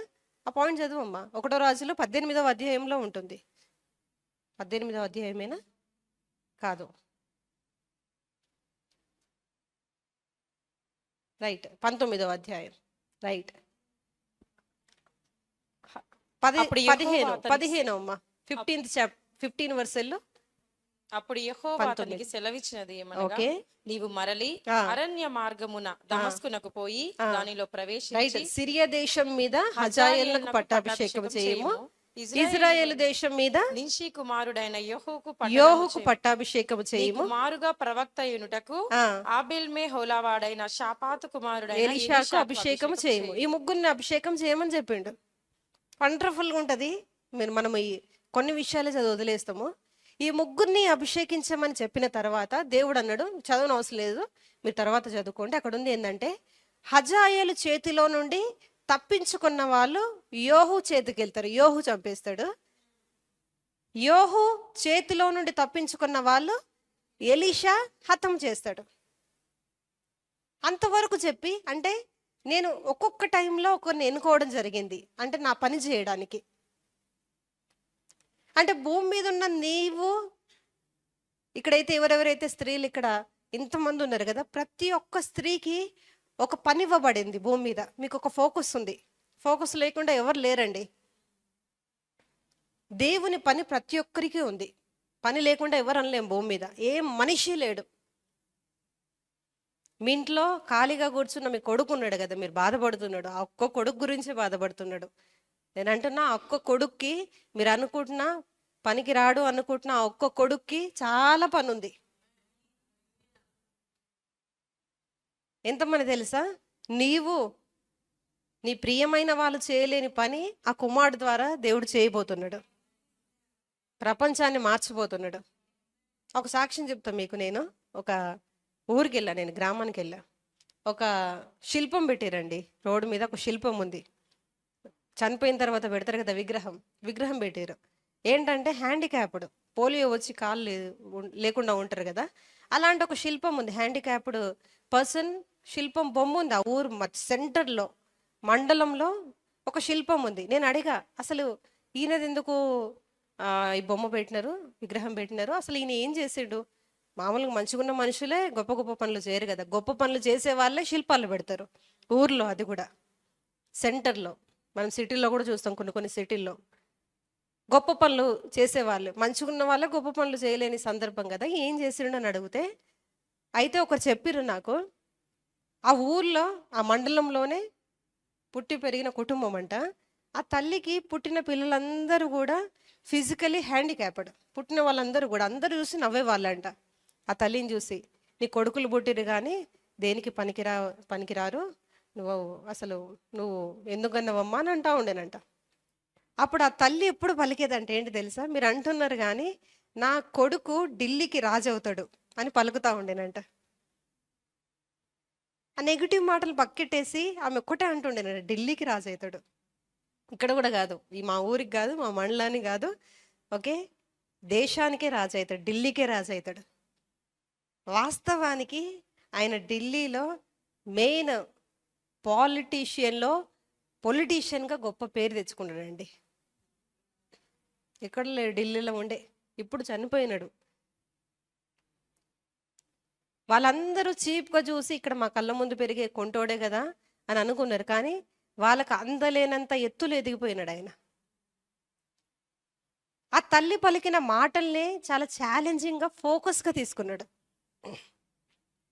ఏది అడ్డు రాలేదు, శరీరంలో ఉన్న వంక అడ్డు రాలేదు. ప్రతి నెగిటివ్ పరిస్థితి కూడా మనకు సానుకూలంగా మార్చుకొని ముందుకు వెళ్ళొచ్చు.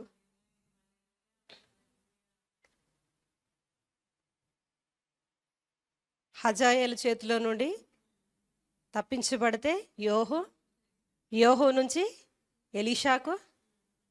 నాకు ఎలీషా దగ్గరకు వచ్చేసరికి చాలా బాగా అనిపించింది. ఏంటంటే ఎలీషా ఏలియా గారు వెళ్ళి అభిషేకించాలని వెళ్ళి చెప్పే టైంలో దుప్పటి తీసి పైన వేసినప్పుడు ఆయన 11 ఎడ్లతో కదమ్మా భూమి దున్నుతా ఉన్నాడు. 12వ దాని మీద ఆయన ఆ దున్నుతా ఉన్నప్పుడు ఏలియా గారు వచ్చి దుప్పటి వేసిన తర్వాత అక్కడ ఉంది ఏంటంటే ఆయన వెంటనే అవి మళ్ళీ తిరిగి వెళ్ళి ఆ ఎద్దులే కదా దున్నడానికి వాడేది, అది సెకండ్ ఆప్షన్గా పెట్టుకోలేదు. కొంతమంది పెట్టుకుంటారు వాలంటరీ రిటైర్మెంట్, కరెక్టే కదా, కొన్ని రోజులు పెడతారు. దేవుడు సేవకు పిలిచిండు, ఎంతకైనా మంచిది, ఈ ఉద్యోగాన్ని అట్లే పెట్టుకుంటే బాగుంటుంది, ఒకవేళ మినిస్ట్రీ సక్సెస్ అవ్వకుంటే తిరిగి వచ్చి చేసుకోవచ్చు. సెకండరీ ఒపీనియన్, సెకండ్ ఛాన్స్, దాన్ని ఏమంటారు, సెకండ్ ఆప్షన్. అక్కడ ఫెయిల్ అయితే మళ్ళీ తిరిగి వచ్చి జాబ్ చేసుకోవచ్చు. మనకు సెకండ్ ఆప్షన్ లేదు, ఒకటే ఆప్షన్, బ్రతుకుట క్రీస్తు, చావైతే లాభమే. మీకు ఏ ఛాన్స్ లేదండి. అయినా భూమి మీద పనున్నంత వరకు మీరు బ్రతికి ఉండాల్సిందే, మీరు వద్దనుకున్నా ఉండాల్సిందే. చెప్పండి, బ్రతుకుట క్రీస్తే, చావు లేదు నాకు. Praise the Lord. ఎందుకు తెలుసా, దేవుడు అతి త్వరలో రానయ్యాడు, నేను సజీవంగానే ఎత్తబడతా. పక్షి రాజులాగా రెక్కలు చాచి పైకి ఎగుడతా, అలయక పరుగెడతా, సొమ్మసిల్లక నడుస్తా. Praise the lord. యెషయాలో ఉంటుంది ఈ మాట. పక్షిరాజుకి ఒక ఫోకస్ ఉంటుంది. పప్పది మెసేజ్ ఇంకా నాకు గుర్తుంటుంది, దేవునికి స్తోత్రం. ఆ పక్షిరాజు మెసేజ్ చూసే శేషమ్మ గారికి సంబంధం పంపించారు ఒక పాస్టర్ గారు చూసి. ఈ మెసేజ్ డౌన్లోడ్ చేసి ఫస్ట్ ఈ మెసేజ్ చూడని విజయ్ పాస్టర్ గారికి పంపించారంట. ఎందుకు నాకు ఈ మెసేజ్ పంపించామంటే, వీళ్ళ అమ్మాయి ఎవరన్నా ఉన్నారా ఏంటి అని అంటే, వీళ్ళ మరదలు ఉంది అని అంటే, చాలా పెద్దోళ్ళలాగా ఉన్నాడే అనుకున్నారంట. ఆ పక్షిరాజే శేషమ్మ జీవితాన్ని మార్చేసింది మెసేజ్. పక్షిరాజు ఎంతమంది తెలుసు పక్షిరాజు అండి? చూసిరా? ఎక్కడ చూసిరమ్మా? ఆకాశంలో చూసిరా? Very good. జూ పార్క్ తీసుకెళ్తాం మీ అందరినీ త్వరలో, కరెక్ట్గా చూపిస్తా. ఉందో లేదో కూడా తెలీదు. లేవమ్మా, పక్షిరాజు ఎక్కడ ఉంటే అక్కడ తీసుకెళ్తాం మిమ్మల్ని త్వరలో. ఆమెను అనట్లేదు, తీసుకెళ్ళాను నేను. Thank you Jesus. Praise the lord. మన ట్రిప్ ఒకటి బాకీ ఉంది, అది త్వరలోనే తీసుకెళ్తా బయటికి, డెఫినెట్లీ. ఎంతమందికి రావాలని ఉంది? ఉందా? రైట్. ఆశగల ప్రాణాన్ని దేవుడు తృప్తిపరచును గాక. Thank you Jesus. పక్షిరాజు ఎక్కడో ఆకాశంలో ఉంటాడు, ఒక టార్గెట్ ఫిక్స్ చేస్తాడు. నేను ఇప్పుడు ఒక టార్గెట్ ఫిక్స్ చేసిన తర్వాత నదిలో, సముద్రంలో, చెరువులో ఒక చేపను ఫిక్స్ చేస్తారు టార్గెట్. ఆ చేప అక్కడనే ఉండదు, పక్షిరాజు వస్తాడు, దాన్ని ఎత్తుకొని పోతాడు. కాబట్టి నేను కదలకూడదు అని అనుకోదు, ఆ చేప తిరుగుతూనే ఉంటుంది. టార్గెట్ ఫిక్స్ చేసిన తర్వాత అది మూమెంట్ ఇవ్వని, అది తిరగని, నడవని, పరిగెత్తని సంబంధం లేదు, డైరెక్ట్ అటాక్ వచ్చి ఆ పక్షిరాజు ఆ టార్గెట్, ఆ ఫోకస్ని, ఆ టార్గెట్ ఫిక్స్ చేసి ఆ టార్గెట్ని రీచ్ అయ్యి తీసుకొని పైకి వెళ్ళిపోతుంది. మధ్యలో ఎన్ని వస్తాయమ్మా? చాలా వస్తాయి. చాలా విపరీతమైన గాలి వస్తుండొచ్చు, మధ్యలో పక్షులు వస్తుండొచ్చు, దుమ్ము వస్తుండొచ్చు, ధూళి వస్తుండొచ్చు, చాలా వస్తుండొచ్చు. నువ్వు అనుకున్న దానికి ఎన్ని వచ్చినా కూడా నీ ఫోకస్ కరెక్ట్ అయితే దాన్ని తప్పకుండా నువ్వు రీచ్ అవుతావు. నేను పలుకుతున్న ప్రభు అయిన యేసుక్రీస్తు నామంలో మీ ఫోకస్, మీ టార్గెట్ ఫిక్స్ అయ్యింది. అతి త్వరలోనూ మీరు చేరుకోబోతున్నారు. అది ఏ పరిస్థితి అయినా, ఏదైనా కూడా చెప్పండి, ప్రభు అయిన యేసుక్రీస్తు నామంలో నా టార్గెట్ ఫిక్స్ చేశా. మీరు మనసులో అనుకోండి, ఒక రక్షణ అనుకుంటున్నారా? ఓకే, ఒక కార్యం అనుకుంటున్నారా? దేశం, పరిచర్య, ధనం, వివాహం, సంతానం, మీరు ఏదనుకుంటున్నారో అవన్నీ మీరు దానికి రీచ్ అవుదురుగాక. Thank you Jesus. వాటన్నిటినీ కూడా బలిచ్చేసినట్టు, అక్కడ ఇచ్చేసి అందరికీ ఆహారం పెట్టేసినట్ట. ఎందుకంటే నాకు సెకండ్ ఆప్షన్ లేదు, ఇంకా దేవుడు ఒకే ఒక ఆప్షన్ నాకు. అక్కడ ఎలీషా చేతిలో హతమవుతారు. అయినప్పటికీ బయలుకు మోకాలుక, అంటే మోకరించక, బయలునికి పూజించక, ఇంకా నాకు 7,000 మంది ఉన్నారు. ఆ వచనం చూసుకుందాం ఒకసారి, 19వ అధ్యాయము. అయినను, అందరు చదవండి ఈ మాట, అయినను. ఓకే, అందరు చదవండి అమ్మా. ఓకే, బయలునకు మోకాలునకయు, మళ్ళీ చదవండి స్టార్టింగ్ నుంచి. అయినను. ఓకే ఓకే, ఎక్కడి నుంచి ఉన్నారమ్మా వీళ్ళు? ఎక్కడి నుంచి ఉన్నారు? మీకు వాక్యం చదివినప్పుడు డౌట్లు రావాలి. ఎక్కడి నుంచి ఉన్నారమ్మా వీళ్ళు? నేను మిమ్మల్ని అడుగుతున్నా, ఎక్కడి నుంచి ఉన్నారు? ఏలియా గారు అంటున్నారు, నేను ఒక్కడనే ఉన్నా. దేవుడు ఏలియాతో మాట్లాడుతున్నారు, నువ్వు ముగ్గురిని అభిషేకించు, హజాయేలును అభిషేకించు, యోహును అభిషేకించు, ఎలీషాను అభిషేకించు. ఒకవేళ వీళ్ళు ముగ్గురు చెయ్యకున్నా కూడా ఇంకా నాకు 7,000 మంది ఉన్నారు. ఫోకస్, టార్గెట్ ఫిక్స్ చేసి నా కోసం పనిచేసే వాళ్ళు 7,000 మంది ఉన్నారు. Praise the Lord. అతి త్వరలో ఇలాంటి వాళ్ళందరినీ కూడా మనము కలుసుకోబోతున్నాము. Thank you Jesus. చెప్పండి, నేను ఒక్కడనే ఉన్నా, నాలాగా ఇంకా చాలా మంది ఉన్నారు. వారిని అతి త్వరలోనే నేను కలుసుకోబోతున్నా. Praise the lord. ఒక రెప్ప పాటున మనం మారిపోతామంట, అందరం కలుసుకుంటాం.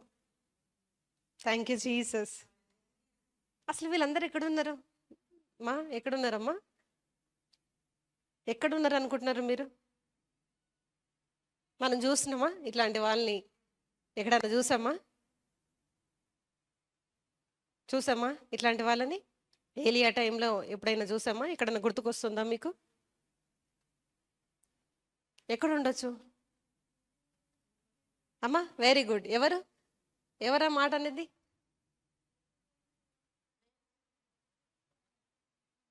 కరెక్ట్, గట్టిగా చెప్పు. ఇంట్లో మాట్లాడతావు కదా, అలాగే మాట్లాడు ఇక్కడ కూడా.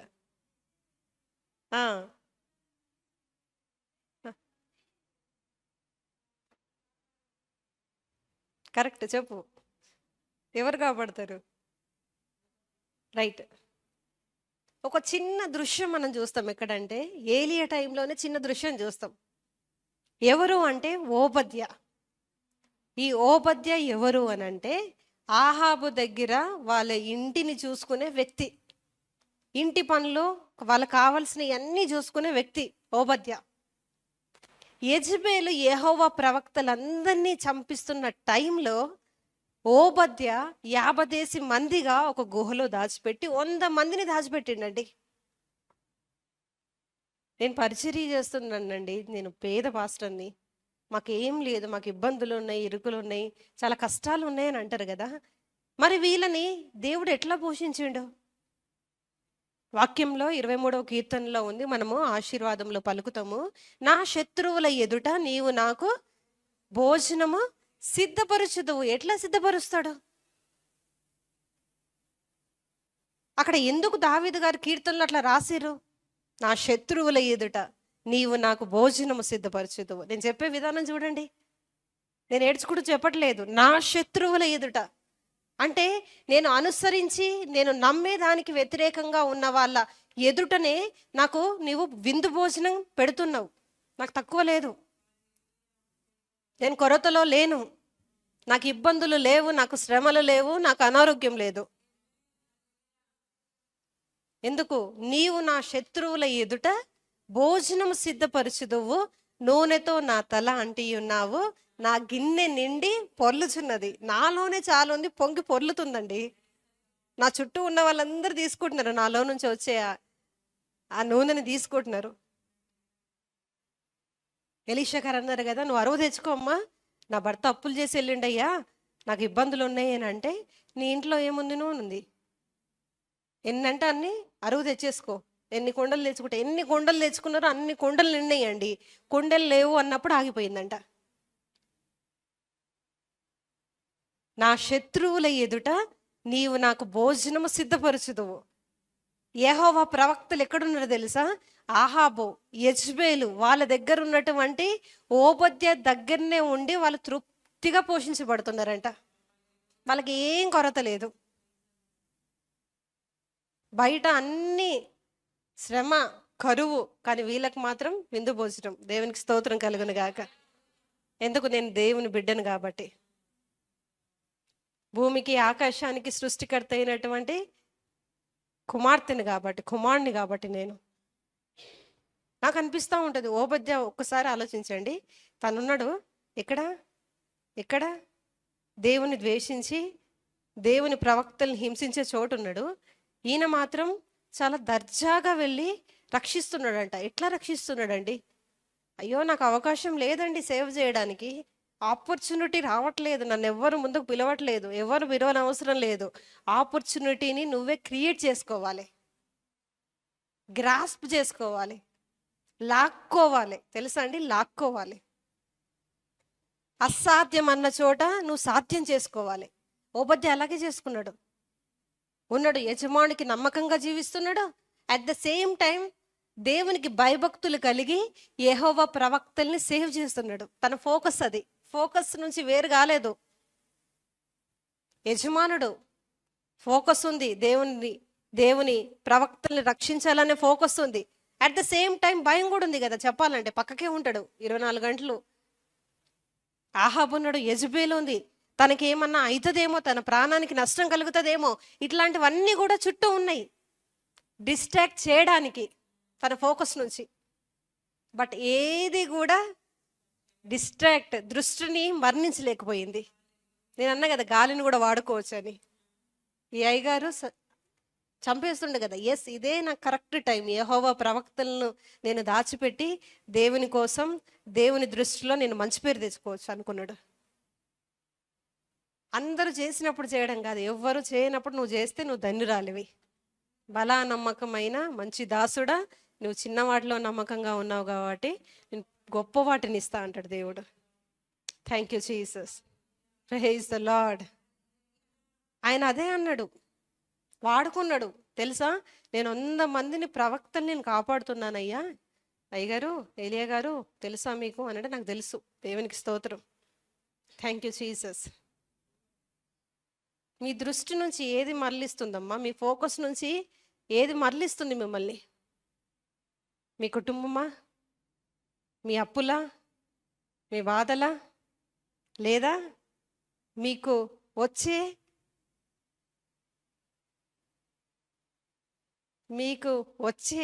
మీ గురించి మాట్లాడే చెడ్డ మాటలా? ఏది చేయని అవసరం లేదు, ఒక్క మాట చాలు. కొంతమంది ఒక్క మాట పట్టుకొని తమ ఫోకస్ అంతా మార్చేసుకుంటారు. చెప్పండి, నా ఫోకస్ని ఎవరు మార్చలేరు. నేను గురి యొద్దకే పరిగెడుతున్నా. ఆ జెండా నేను తీసుకుంటా. Praise the lord. ఏ జెండా? జయ జెండా. అలానే మీ చేతిలో ఉంది జయ జెండా, తెలుసా? Thank you Jesus, thank you Jesus. వెళ్దాము, ఒక 2-3 విషయాలు చూసుకొని మనం ముగించుకుందాము. రైట్, చాలా సమయం అయింది. Thank you Jesus. రైట్, ఒక్క వచనం చదువుకుందాము. హెబ్రీయులకు రాసిన పత్రిక 39వ అధ్యాయం 11వ అధ్యాయము 39వ వచనము. వీరందరూ ఓకే. తమ విశ్వాసము ద్వారా హా. సాక్ష్యము పొందిన వారైనను ఓకే. మనము లేకుండా సంపూర్ణులు కాకుండా నిమిత్తము ఆ, దేవుడు మన కొరకు మరి శ్రేష్టమైన దానిని ముందుగా సిద్ధపరచెను కనుక వీరు వాగ్దాన ఫలము అనుభవింపలేదు. ఓకే. ఎవరమ్మా వీళ్ళందరూ? వీరందరూ అని చదివారు కదా, ఎవరు వాళ్ళు? విశ్వాసపు పట్టికలో ఉన్న వాళ్ళందరూ. అక్కడ వీరందరూ అన్నప్పుడు హెబ్రీయులకు రాసిన పత్రిక 11వ అధ్యాయం 1వ వచనం చదవండి ఒకసారి వెళ్ళి. విశ్వాసము అనున్నది నిరీక్షింపబడు వాటి యొక్క నిజ స్వరూపమును ఓకే. అదృశ్యమైనవి ఉన్న వెనుటకు రుజువునై ఉన్నది. ఓకే. దానిని బట్టి పెద్దలు సాక్ష్యము పొందిరి. అక్కడ మనం చదువుతున్న చివరి వచనానికి వెళ్దాము. రైట్. వీరందరూ అని అంటే మనము ముందు చదువుకున్న విన్న వారందరూ ప్రవక్తలు, బోధకులు, దైవజనులు, సాక్ష్యము ద్వారా పేరు పొందినటువంటి పెద్దలు, వీరందరూ తమ విశ్వాసము ద్వారా సాక్ష్యము పొందిన వారైనను మనము లేకుండా, దేవునికి స్తోత్రం కలుగును గాక. వీరు చాలా గొప్ప గొప్ప పనులు చేశారమ్మా, చాలా గొప్ప పనులు. ఆ 11వ అధ్యాయం మొత్తం చదివితే ఒక్కొక్కసారి మనకు అనిపిస్తుంది, భయం వేస్తుంది, నేను ఇంకా చాలా తక్కువ చేస్తున్నాను అనిపిస్తుంది. చాలా విషయాలు. సింహపు బోనులో పడ్డరు, అగ్నిగుండంలో వేయబడ్డరు, రంపాలతో రాళ్లతో కొట్టబడ్డరు, చంపబడ్డరు. మనం ఇలాంటి మంచి ప్లేస్లో ఉంటున్నాము, వాళ్ళు గుడారాలలో నివసించారు. ఎందుకు తెలుసా?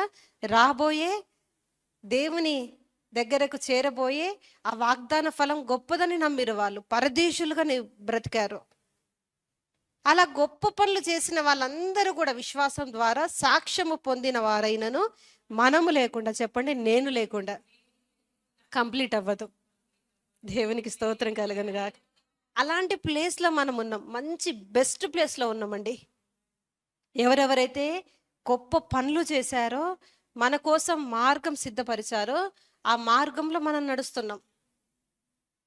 పొందిన వారైనను మనము లేకుండా సంపూర్ణులు కాకుండా నిమిత్తము దేవుడు మన కొరకు మరి శ్రేష్టమైన దానిని ముందుగా సిద్ధపరిచెను గనుక వీరు వాగ్దాన ఫలము అనుభవింపలేదు. చెప్పండి, నేను ఆ వాగ్దాన ఫలమై ఉన్నాను.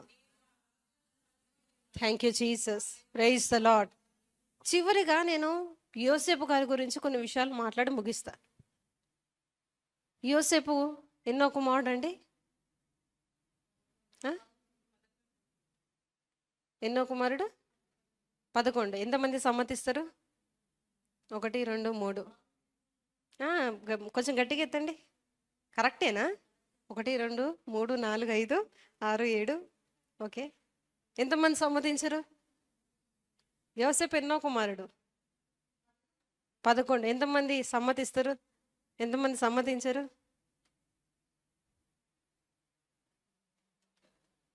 నిజమేనా? ఎవరు చేతెత్తిరు? ఫస్ట్ ఎవరు ఎత్తిరు? మీరేనా? 12వ వాడేవాడు? రైట్. 11వ వ్యక్తి చిన్నోడు. రైట్. ఎంతమంది వింటున్నారని నేను టెస్ట్ చేస్తున్నామ్మా, అందుకే ఉన్నా నేను ఇక్కడ. చాలా విషయాలు తప్పిపోతున్నారు, వినట్లేదని అర్థమైంది. రైట్. రెగ్యులర్గా నేను క్వశ్చన్లు వేస్తూ ఉంటా, మీరు అలర్ట్ అవుతూ ఉండండి. యోసేపు 11వ కుమారుడు, చిన్నవాడు ఉన్నాడు ఇంకొకడు. అయితే తల్లి నిద్రించిన తర్వాత ఉపపత్నులు దగ్గర యోసేపును పెట్టడం జరిగింది. దాదాపుగా 17 years అనుకుంటా, లిటరల్గా ఇవన్నీ రాసి పెట్టుకోండి. 17 years అప్పుడు యోసేపు అన్నదమ్ములతో పాటు మందను కాయడానికి వెళ్తూ ఉండేవాడు. అమ్మ, చాలా జాగ్రత్తగా వింటున్నారు, చాలా మంచిగా అనిపిస్తుంది నాకు. క్వశ్చన్స్ వేస్తా అని చాలా ముచ్చటేస్తుంది మిమ్మల్ని చూస్తుంటే. నిద్ర రాదు, ఓకే, వేమురు పాట రాదు, ఆలోచించరు ఇంట్లో ఏం జరుగుతుందో, మా ఆయన ఏం చేస్తుండని ఆలోచించరు. రైట్. ఇక్కడ ఉండడం మంచిది. ఎంతమందికి నచ్చుతుంది? రైట్. Thank you Jesus. మందలను కాస్తున్నప్పుడు యోసేపుకున్న ఒక మంచి హ్యాబిట్, ఫోకస్ ఏంటి తెలుసా? తనకి మంచి పనులు చేయడం, యెహోవా యందు భయభక్తులు కలిగి ఉండడము, మంచి పనులు చేయడం తనకిష్టం. చెడ్డ పనులు చేసే వాళ్ళందరూ కూడా తనకు నచ్చరు. తన అన్నదమ్ముల గురించి చెడ్డ వార్త ఇప్పుడు చెడ్డ పనులు చేస్తే తీసుకొచ్చి తండ్రికి చెప్పేవాడు. అది చూసి అన్నదమ్ములకు నచ్చకపోతుండే. బాగుంటుందండి, కామన్గా అందరిలాగా ఉంటే అందరు ప్రేమిస్తారు. కామన్గా లేకుండా, అందరిలాగా లేకుండా తప్పును తప్పు అని వేలెత్తి చూపిస్తే నచ్చదు అందరికీ. అందరితో పాటు అడ్జస్ట్ అయి వెళ్తే బాగుంటుంది, చాలా ఇమిడిపోతారు తొందరగా. తప్పు అని చెప్తే నచ్చదు. కానీ యోసేపు మాత్రం తప్పు తప్పే అని చెప్తాడు అనమాట. ఆ క్యారెక్టర్ని బట్టి అన్నదమ్ములు ఎప్పుడూ కూడా కోపడతారు, అసహించుకుంటారు. ఓకే, ఒకరోజు కలగన్నాడంట. కలలు కనడం మంచిది. ఓకే, కలలు కనండి, వాక్య సంబంధమైన కలలు కనండి.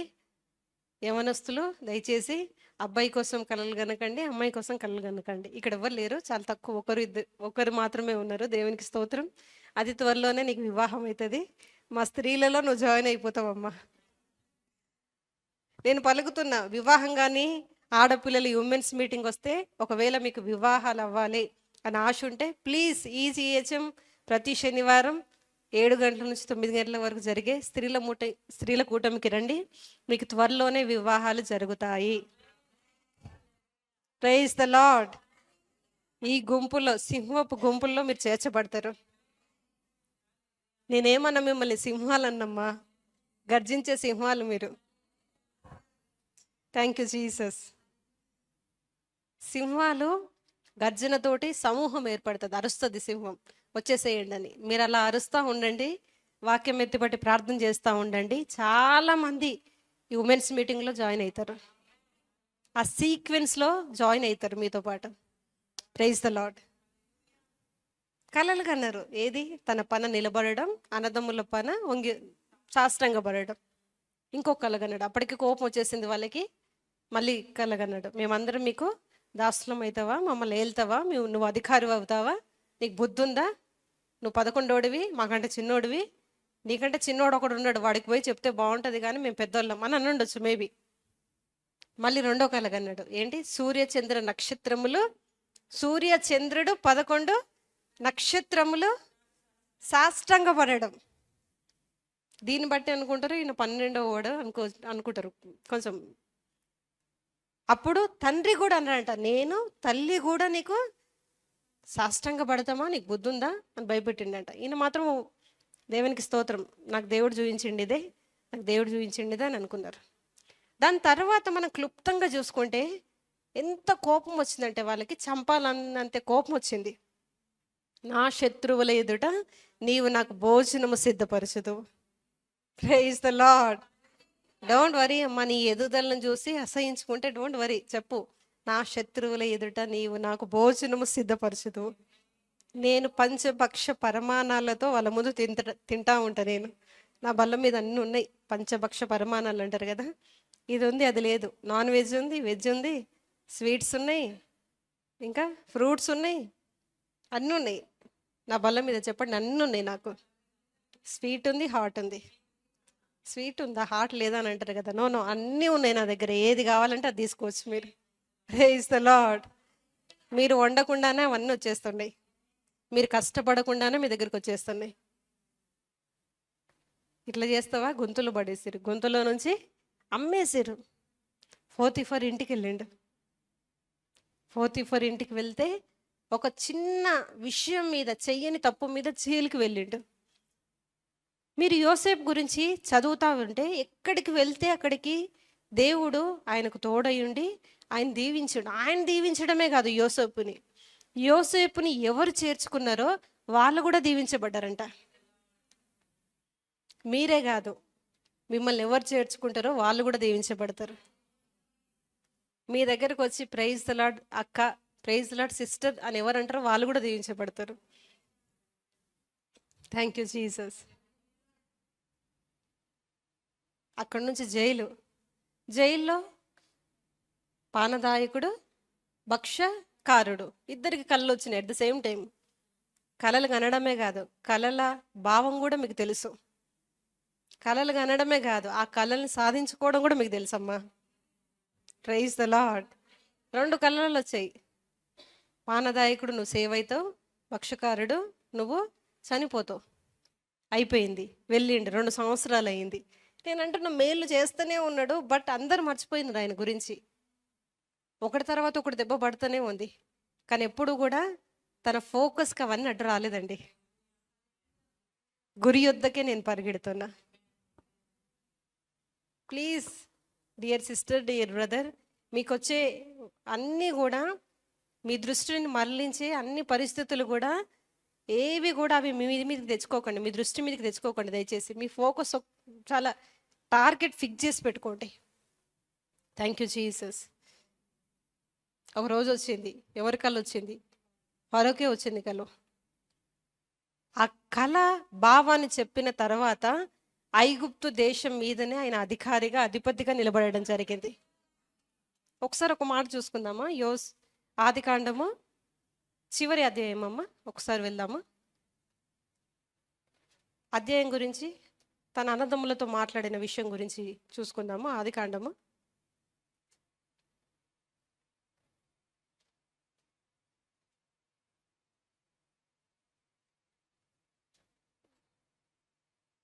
47,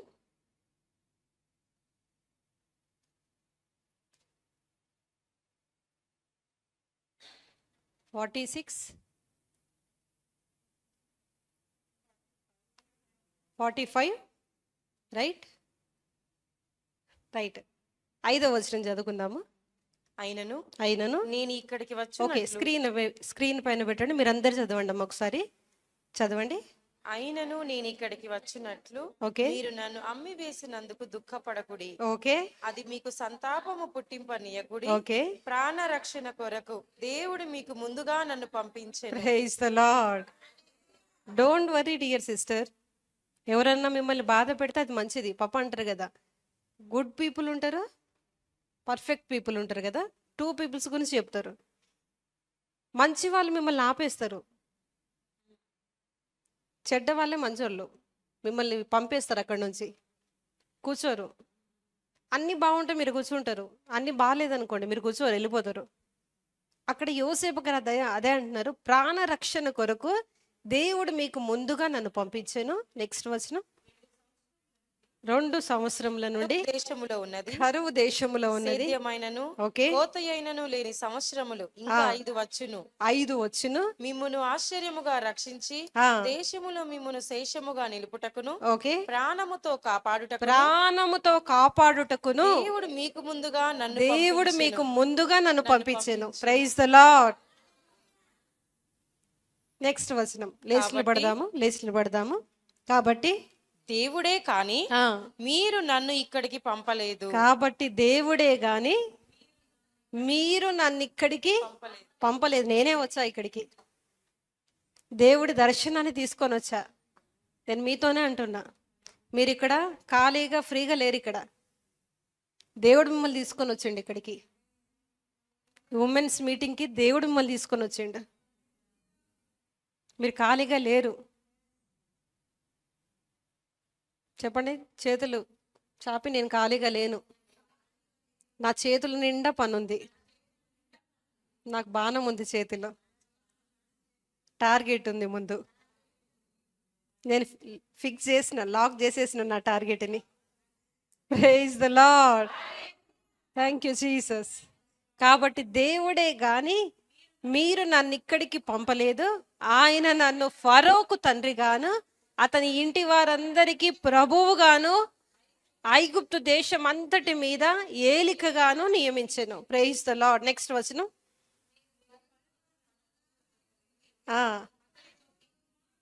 ఓకే చాలు, అక్కడి వరకు చాలు. ఓకే, అంతవరకు చాలండి. మళ్ళీ ఒకసారి చదువుదాము. 8th verse. కాబట్టి ఓకే, దేవుడే కాని మీరు నన్ను ఇక్కడికి పంపలేదు. ఓకే, ఆయన నన్ను ఫరోకు తండ్రిగాను అతని ఇంటి వారి అందరికి ప్రభువుగాను ఐగుప్తు దేశమందు ఏలికగాను నియమించెను. Praise the lord. ఒక 2-3 విషయాలు ఒక చాప్టర్ చదువుకుందామండి. 2వ తిమోతికి రాసిన పత్రిక 3వ అధ్యాయము 1 నుంచి 9 వచనాలు చదువుదాము. రైట్, అందరం చదివి ప్రార్థన చేద్దాం ఆ విషయం గురించి. రైట్, చాలా మంచి విషయం. నేను చెప్పిన అన్ని విషయాలు ఉన్నాయి. మీకు మీ ఫోకస్కి ఏవైతే దృష్టి మళ్లించే విషయాలు అక్కడ ఉన్నాయి. ఒకవేళ మీరు చాలామంది అంటుంటారు, నాకు చాలా ఇవి ఉన్నాయి అవి ఉన్నాయి అని. అవన్నీ విషయాల గురించి అపోస్తులైన పౌలు గారు తిమోతికి పత్రిక రాస్తూ మాట్లాడుతున్న విషయాలు. దాంట్లో సొల్యూషన్ కూడా ఉంది.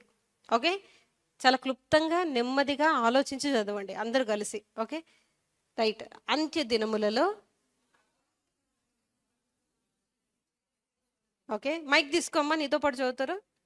అంత్య దినములలో అపాయకరమైన కాలములు వచ్చునని తెలుసుకొనుము. ఓకే ఎలాగనగా హా. మనుషులు స్వార్థప్రియులు, ఓకే ధనాపేక్షులు, ఓకే బింకములాడువారు, ఓకే అహంకారులు, ఆ, దూషకులు, ఆ, తల్లిదండ్రులకు అవిధేయులు, ఓకే. కృతజ్ఞత లేనివారు. కృతజ్ఞత లేదండి. మేము చాలా చేసాం, మా బంధువులకి మా అన్నదమ్ములకి కృతజ్ఞత లేదు.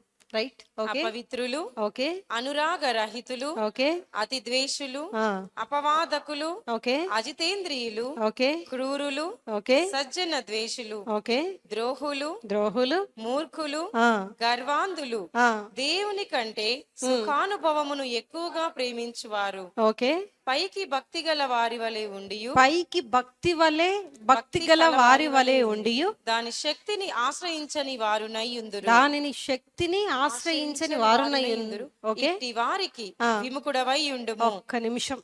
ఇవన్నీ మీకు కంప్లైంట్స్గా కనిపిస్తుందేమో, ఇవన్నీ విషయాలు దేవుడే మాట్లాడుతున్నాడు మీకు.